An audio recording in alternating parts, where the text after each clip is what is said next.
Unagire wa gangster ama OGs abantu mutumbereye mwese ni bwa mwenye tubakundamwo ni gwa rukundo nyene ni vya bindi nyene ni the only one special one ni Black TV bazari mezeza cyane updates zitandukanye ziri aha na hariya anye mubona yuko umuziki wacu namwe muwifuza yuko cyangwa umuziki wacu utera imbere muzukwikanira bwa mutsuko twareze ibiro bikorwa bimeze neza cyane mu vyakire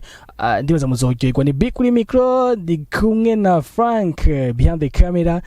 kandi cyane bana bakora na production imeze neza cyane abareza n'ama sound canke ama image imeze neza cyane ariko ino musi tuvuga niki ni bwabo umwe nyene ni gwa rukuru nyene dukuze umuziki w'u Burundi ariko tuwagize twakivuga to ikibi twakivuga niyo cyatwa tuvuga yo gatoye no muziki w'u Burundi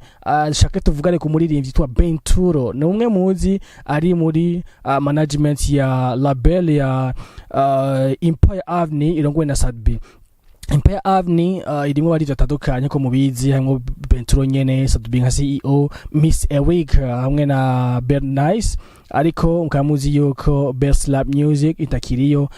hazinzwe zibavuze ko atake muri Empire Avenue basiga ko rukwabo ariko Empire Avenue murabizi barondera gakora ariko nibi kuvuga kuri Bain Turo musaze muzi umwana w'umucarama ari yakuriye cyane avuga ati mwa muri ghetto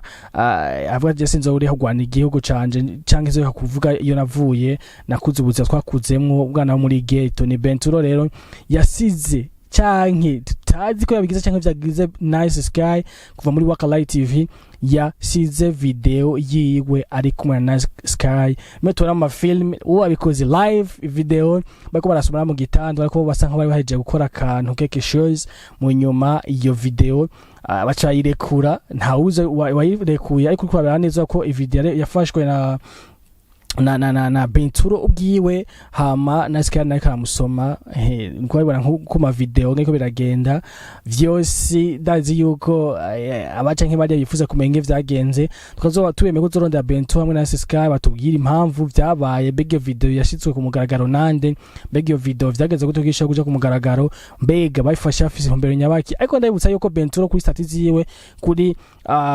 WhatsApp yavuze ati unkoriye ibi inye abinkoreye kubera iki mu nyuma acafata inyuma iyo stat nyene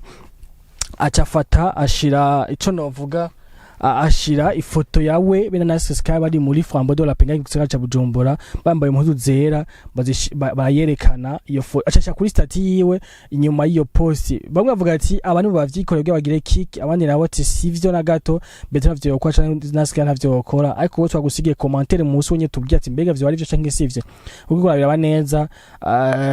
ni ibintu ubona yuko mu gufata iyo video ayifashe bose baryohe banezerewe ariko ubunye ari mu mubabaro nta ngere ndabakunda cyane ribi kuri micro ni Black TV bandamudukurikirana tuba tuheza ama update agezwe muri Budget Flavor.